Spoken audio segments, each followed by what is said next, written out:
हो या फिर आपका नीची जाति का हो। पांचवा देखिए क्या दिया गया है, विधानसभा के सदस्य कहलाते हैं, देखिए अध्यक्ष कहलाते हैं, महापौर, सांसद या फिर आपका विधायक। तो विधानसभा के आपके जो सदस्य कहलाते हैं उन्हें कहते हैं विधायक कहते हैं, ठीक है। चलिए अब इसके बाद क्वेश्चन देखिए 6 से लेकर आपको यहाँ पे राजस्थान वाले क्वेश्चन आते हैं।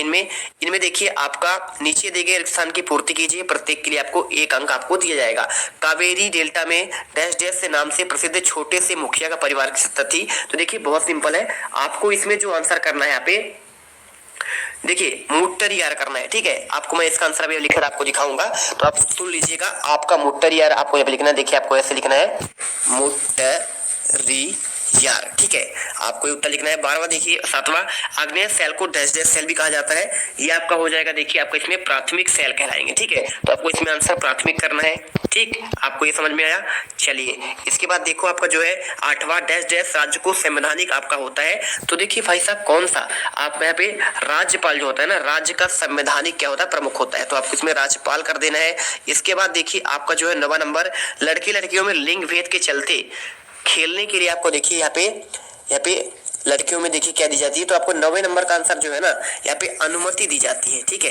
तो आपको यहाँ पे खेलने के लिए आपको देखिए इसमें जो क्या है, आपका अनुमति खेलने के लिए अनुमति है। तो लड़कियों को देखिए यहाँ पे आपको अनुमति दी जाती है। देखिए 2 लिखा है, लड़कियों में लिंग भेद के चलते लड़कों को खेलने के लिए अनुमति है, और यहाँ पे अनुमति यहाँ पे भी लिखना है, और आपका यहाँ पे भी आपका अनुमति लिखना है। दोनों जगह पे आपका अनुमति हो जाएगा। भारत में डैश डैश वर्ष के अंतराल पर जनगणना होती है, तो हर आपका 10 वर्ष के बाद यहाँ पे जनगणना होती है। चलिए इसके बाद आपका जो क्वेश्चन आपका इसमें आता है, देखिए 11 से लेके आपके 16 तक क्वेश्चन। तो ध्यान से देखिएगा क्या दिया गया है, चोल वंश की सत्ता किस प्रकार की आपका प्राप्त की गई थी। तो देखिए अगर मैं इसमें आंसर की बात करूं तो एक एक क्वेश्चन का आपको आंसर प्रोवाइड करेंगे। देखिए क्वेश्चन बार बार आपको दिए गए हैं, कुतुब मीनार की दीवारों में उत्कीर्ण अभिलेख किस भाषा में है, वर्तमान राज्यों के आधार पर गौण जनजाति के लोग किन राज्यों में निवासरत है ना, और ठंडी व गर्म महासागरीय जलधाराओं के आपको नाम लिखना है, रोजा पार्क्स कौन था, आपको इसका आंसर देना है, सुल्ताना का स्वप्न कहानी किसके द्वारा लिखी गई है, आपको इसका भी आंसर करना है।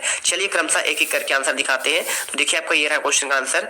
सबसे पहले चोल द्वारा सत्ता किस प्रकार प्राप्त की गई थी, आंसर आपको लिखना है। देखिए ध्यान से, चोल वंश ने सत्ता विजय के माध्यम से प्राप्त की थी, ठीक है। इसके बाद देखिए आपको क्वेश्चन 12वां आता है, यहाँ पे कुतुब मीनार की दीवार पर उत्कीर्ण अभिलेख किस भाषा में है, तो फारसी और आपका अरबी भाषा में, ठीक है। आपको ये लिखना है। इसके बाद देखिए आपका जो है 13वां क्वेश्चन, वर्तमान राज्यों के आधार पर गौण जनजाति के लोग किन राज्यों में निवासरत हैं, तो देखिए मध्य प्रदेश में, छत्तीसगढ़ में, महाराष्ट्र और आपका उड़ीसा में। इसके बाद देखिए क्वेश्चन आपका 14 नंबर, ठंडी व गर्म महासागरीय जलधाराओं के आपको नाम लिखना है। तो देखिए ठंडी जलधाराएं कौन कौन सी है, कनारी और आपका लेब्राडोर की जलधाराएं हैं, और गर्म जलधारा कौन कौन सी, देखिए गल्फ स्ट्रीम और आपका क्यूरोसियो आपका जापान में आपका आता है। इसके बाद देखिए 15वां, रोजा पार्क्स आपका कौन थी, तो रोजा पार्क्स देखिए एक अमेरिका नागरिक अधिकार कार्यकर्ता जिन्होंने नस्ली भेदभाव के खिलाफ आंदोलन में महत्वपूर्ण योगदान दिया। तो मेरे प्यारे यहाँ पे फ्री फायर लवर्स, अगर आपको वीडियो पसंद आ रही है दिल से वीडियो लाइक करो, चैनल सब्सक्राइब करो। बढ़ते हैं आपके यहाँ पे नेक्स्ट वीडियो पर। देखिए आपका क्वेश्चन पर, सुल्ताना का स्वप्न देख कहानी में किसके द्वारा आपका लिखी गई है, तो बेगम रुकैया बाई द्वारा, ठीक है। चलिए क्वेश्चन 17वां देखते हैं, लघुत्तरी क्वेश्चन आता है। इससे पहले हम क्वेश्चन पढ़ लेते हैं। तो क्वेश्चन देखिए आपको यहाँ पे ये मिल जाएगा पढ़ने के लिए।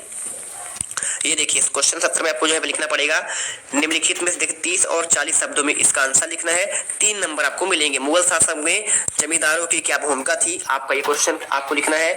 और रानी दुर्गावती को गढ़कटंगा की बागडोर क्यों संभालनी पड़ी, मानव अपने पर्यावरण में किस प्रकार का परिवर्तन कर रहे हैं, सेल किसे कहते हैं, सेलों के प्रकार बताइए, सरकार द्वारा नागरिकों से कर टैक्स क्यों लिया जाता है ना, प्रेस वार्ता से आपका क्या आशय है। चलिए आपको इसका आंसर आपको प्रोवाइड करा देते हैं।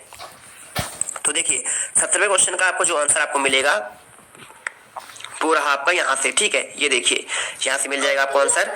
तो आपको आंसर कैसे लिखना, देखिए आपको मुगल प्रशासन में जमींदारों की क्या भूमिका रही, तो जमींदार मुगल प्रशासन में कर एकत्र करते थे और स्थानीय शासन में मदद करते थे, वे सैनिक उपलब्ध कराते थे और साम्राज्य के लिए कृषि व्यवस्था बनाए रखते थे। इसके बाद देखिए रानी दुर्गावती को गढ़कटंगा की बागडोर क्यों संभालनी पड़ी, तो देखिए आपको आंसर आपको लिखना है, रानी दुर्गावती अपने पति द्वारा दलपत शाह की मृत्यु के बाद गढ़कटंगा की वागडोर संभालनी पड़ी ताकि राज्य की रक्षा की जा सके और मुगल आक्रमणों का सामना किया जा सके। इसके बाद देखिए 19वां, मानव अपने पर्यावरण में किस प्रकार के देखिए परिवर्तन कर रहे हैं। तो उत्तर देखिए मानव पर्यावरण में औद्योगिकीकरण, वनों की कटाई और शहरीकरण, जलवायु परिवर्तन के कारण आपका प्राकृतिक देखिए यहाँ पे संतुलन में बदलाव कर रहे हैं। 20वां देखिए सेल किसे कहते हैं। तो देखिए पृथ्वी सेल की ठोस परत होती है और ये सेल आपके 3 प्रकार के होते हैं। कौन कौन से देखिए आपका यहाँ पे आग्नेय सेल होता है, अवसादी सेल होता है, रूपांतरित आपका सेल होता है। इन क्वेश्चन को देखिए आप स्क्रीनशॉट कर लीजिए और या फिर वीडियो को रोकते जाइए और आराम से कॉपी पर लिख लीजिए। बिल्कुल आपको डाउट नहीं करना, यही क्वेश्चन पेपर आपको देखने को मिलेगा। तो सरकार द्वारा नागरिकों से कर टैक्स क्यों लिया जाता है। तो भाई साहब आपको लिखना है कि कर सरकार द्वारा विकास कार्यों, बुनियादी सुविधाओं और जैसे देखिए सड़क हो गया, शिक्षा हो गया, स्वास्थ्य हो गया, रक्षा के क्षेत्र में आपको कार्य करने के लिए टैक्स लिया जाता है। ठीक है, अगर टैक्स नहीं लेगा तो उन्हें पैसे कहाँ से मिलेगा, फिर आपके लिए रोड कैसे बनवाएंगे, अस्पताल कैसे बनाएंगे, विद्यालय कैसे बनाएंगे, है ना। तो आपका इस प्रकार आपका होता है। प्रेस वार्ता से क्या है देखिए, तो प्रेस वार्ता एक ऐसी बैठक होती है जिससे अधिकारी, नेता, संगठन पत्रकारों को सूचना या घोषणाएं देते हैं। और इसके बाद देखिए आपका क्वेश्चन जो है दीर्घ उत्तरीय आता है। मध्यकाल के इतिहास को जानने हेतु स्रोतों के बारे में लिखिए। तो मध्यकालीन इतिहास को स्रोतों को जानने के लिए देखिए यहाँ पे आपका पहला आपका है पुरातात्विक स्रोत, इमारतें, मूर्तियां, सिक्के, शिलालेख आदि जानते हैं। साहित्यिक स्रोत कौन कौन से देखिए, इतिहास, धार्मिक ग्रंथ, इतिहास और यात्रियों के आपके वृत्तांत हो गए। इससे उस समय की देखिए संस्कृति, शासन और समाज के बारे में जानकारी मिलती है। अब इसके बाद देखते हैं आपको यहाँ पे नेक्स्ट क्वेश्चन आपको जो इसमें पूछा गया है 24वां, भूकंप के बचाव की तैयारी के लिए लेख लिखना है। तो भूकंप से बचाव के लिए निम्नलिखित आपको तैयारी करनी चाहिए। पहला देखिए आपको यहाँ पे मजबूत और भूकंपरोधी भवन का निर्माण, प्राथमिक उपचारों को किट और खाद्य सामग्री का संग्रह, अभ्यास और जागरूकता आपका अभियान हो गया, आपातकालीन निकासी योजना बनाना, खुले स्थानों की आपका पहचान करना। तो आपको यहाँ पे आंसर जो है आपको लिखना है। ठीक है, चलिए इसके बाद देखिए 25वां, पवन किसे कहते हैं। पवनों को मुख्य कितने प्रकारों से आपका विभाजित किया गया है, वर्णन कीजिए। तो पवन वायुमंडल में हवा के दबाव के अंतर के कारण होने वाले आपकी गति है। पवन 3 प्रकार के होते हैं देखिए, स्थानीय पवन आपका होता है लू और आपका फेन हो गया, स्थायी पवन होता है व्यापारिक पवन और आपका ध्रुवीय पवन। इसके बाद देखिए आपका जो ऋतु परिवर्तन आपका होता है, आपका इसी मानसून होता है। देखिए अगर आपने क्वेश्चन नहीं देखा तो एक बार मैं आपको क्वेश्चन दिखा देता हूँ जिससे आपको आसानी से देखिए यहाँ पे जानकारी आपको मिल जाए। देखिए आपका ये रहा।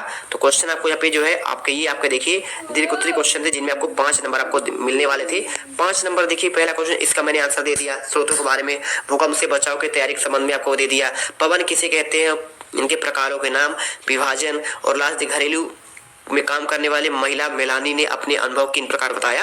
तो आपको चलिए इनका आंसर प्रोवाइड करा देते हैं। तो देखिए आपको यहाँ पे आंसर जो है आपको इसका मिल गया आंसर 25 का। अब आपको लास्ट क्वेश्चन का देखिए, घरेलू काम करने वाली महिलाएं मेलानी ने अपने अनुभव किन बातों को बताया। तो मेलानी ने भाई साहब आपको बताया कि घरेलू काम करने वाली महिलाएं यहाँ पे कम वेतन, लंबे कार घंटे और समाज में कम सम्मान मिलता है, उनके साथ अक्सर भेदभाव होता है और उन्हें अन्य सुविधाएं आपकी नहीं मिलती हैं। तो इस प्रकार देखिए हमने आपको पूरा का पूरा क्वेश्चन पेपर का आंसर आपको प्रोवाइड करा दिए हैं और आई होप अब आप जो है ना 7वीं के समाज विज्ञान में गर्दा उड़ा देंगे। तो मिलते हैं नेक्स्ट वीडियो पर। जय हिंद, जय भारत। वीडियो को लाइक, चैनल को सब्सक्राइब करिएगा। अगर आपको पीडीएफ चाहिए टेलीग्राम ज्वाइन करो, इस वीडियो के कमेंट बॉक्स में उसका आपका लिंक दिया है, डायरेक्टली आप ज्वाइन कर लोगे, कोई दिक्कत नहीं है।